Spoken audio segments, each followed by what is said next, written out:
Beleza, minha gente? Olha só. Nós fizemos vários vídeos aí a respeito da dinâmica, falando sobre as leis de Newton, né? E nós temos um exemplo aqui, que é um exemplo clássico, tá? Que como é que funcionam as forças dentro de um elevador. E aí a gente tem várias situações, dentro do elevador parado, dentro do elevador subindo acelerado, subindo com velocidade constante, subindo freando. Então eu vou tentar analisar com vocês aqui todas as possibilidades possíveis de como é que ficam as forças sobre uma pessoa que está dentro do elevador, como é que ficam as forças sobre uma pessoa que está dentro do elevador quando esse elevador está em movimento, tá bom? Mas é muito importante numa questão dessa você reparar qual é a condição do exercício. Se o elevador está parado, se o elevador está subindo com velocidade constante, se o elevador está subindo acelerado, subindo retardado. Então eu tenho que prestar muita atenção, porque uma palavrinha dessa que ele mude, a análise fica completamente diferente, tá bom? Então olha só, meninos. Primeira coisa, vamos lá. Quando o elevador está parado, se o elevador está parado, pegamos aqui, ó, velocidade zero, a mocinha dentro do elevador, quais são as forças que estão atuando sobre a mocinha? As forças que estão atuando sobre a mocinha é o peso, que é a força de atração da Terra, né? E a força que o piso do elevador faz sobre ela. A força que o piso do elevador faz sobre ela. A famosa força normal. Bom, o que acontece? Se a velocidade é zero, a força resultante aqui também é zero. A aceleração aqui também é zero.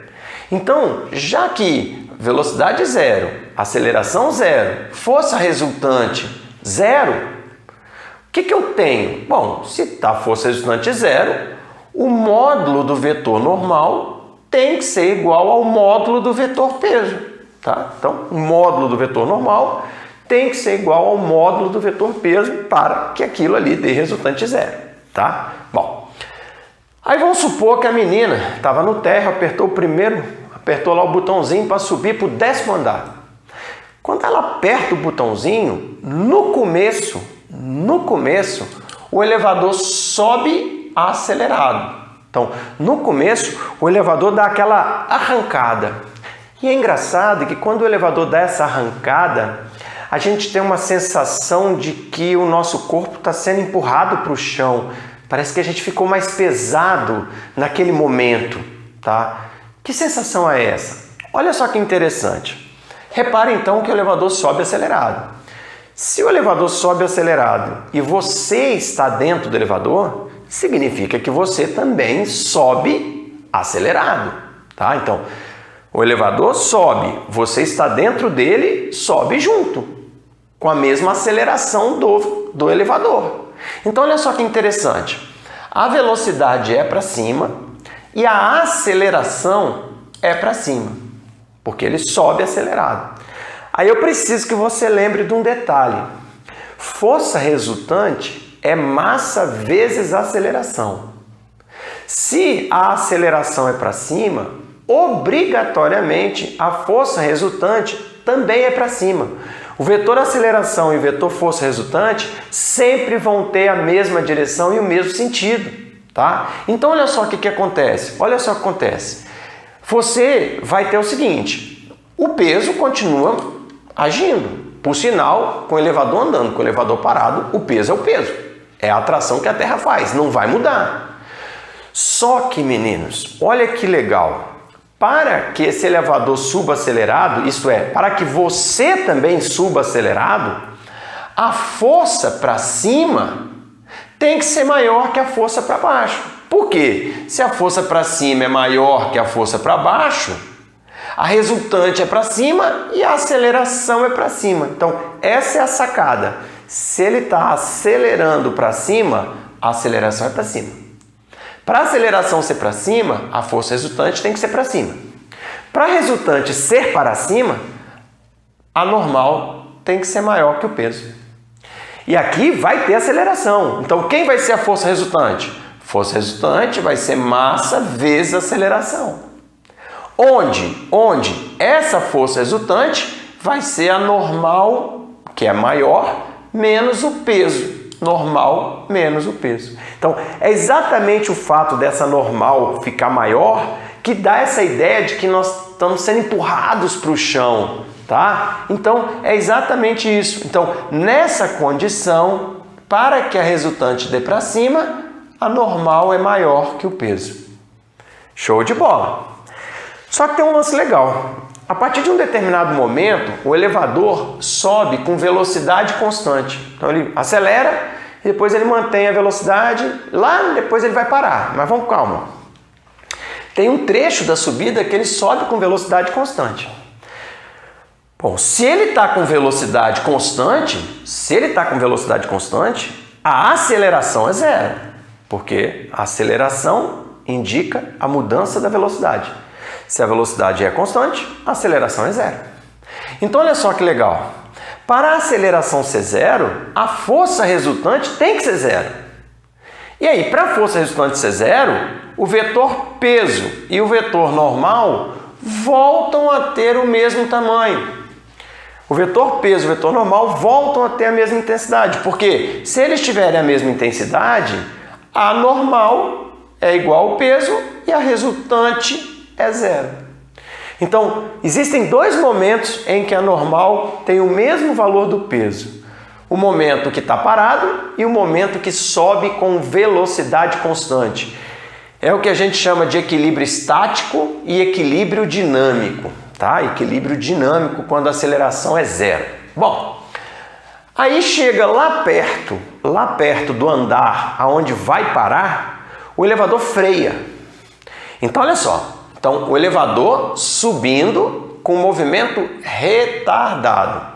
Então, repara, a velocidade é para cima porque o elevador está subindo. O movimento é retardado, então a aceleração é para baixo.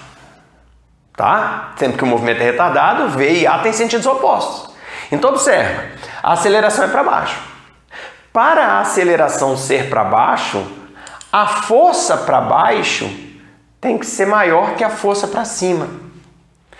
Na verdade, quando o elevador freia, eu tenho a sensação de leveza. Parece que eu estou mais leve, tá? Essa sensação de leveza se dá pelo fato de, nessa situação, a normal ficar menor do que o peso. Nessa sensação, a normal ficar menor do que o peso, tá? Aí você vai falar, nesse caso de subindo retardado, peso, que é o maior, menos normal, que é o menor, igual a massa vezes a aceleração. Então, é óbvio que nesse caso, a normal é menor que o peso. Bom, fizemos a subida do elevador. Agora vamos fazer a descida do elevador. Descida acelerada. Descida acelerada, velocidade é para baixo, aceleração é para baixo. Descida acelerada, velocidade é para baixo, aceleração é para baixo. Se a aceleração é para baixo, a força para baixo tem que ser maior do que a força para cima. Porque se a aceleração é para baixo, a força resultante tem que ser para baixo. E para a força resultante ser para baixo, o peso tem que ter um valor maior do que a normal. Aí, novamente, força resultante é massa vezes aceleração, peso menos normal é igual a massa vezes aceleração. E é óbvio que nessa situação o peso é maior que a normal ou a normal é menor do que o peso. Bom, por último, nós teríamos o elevador descendo retardado. Professor, e descendo com velocidade constante? Descendo com velocidade constante vai dar isso aqui. Descendo com velocidade constante vai dar igual aqui. Então não precisa. Descendo retardado, o que significa descer retardado? Saca? Descer a velocidade é para baixo. Retardado quer dizer que a aceleração é para cima. Para que a aceleração seja para cima, a força resultante tem que ser para cima. E para a força resultante ser para cima, a normal fica maior do que o peso. Aí vai dar força resultante, massa vezes aceleração. Quem é a força resultante? Normal menos o peso, porque nesse momento a força para cima tem que ser maior que a força para baixo. Normal menos o peso. Então, normal maior que o peso. Beleza, gente? Bom, então, esse é um problema clássico. As pessoas têm muito medo desse problema, mas não é difícil. A dica que eu dou, pessoal, é a seguinte: assista esse vídeo continuamente. Depois que você assistiu a primeira vez continuamente, assista o vídeo pausando e anotando aquilo que eu estou falando, aquilo que eu estou desenhando, que você vai perceber que a fixação do conteúdo vai melhorar muito. Beleza, gente? No mais, um grande abraço para vocês, tudo de bom e até o nosso próximo vídeo. Tchau, tchau!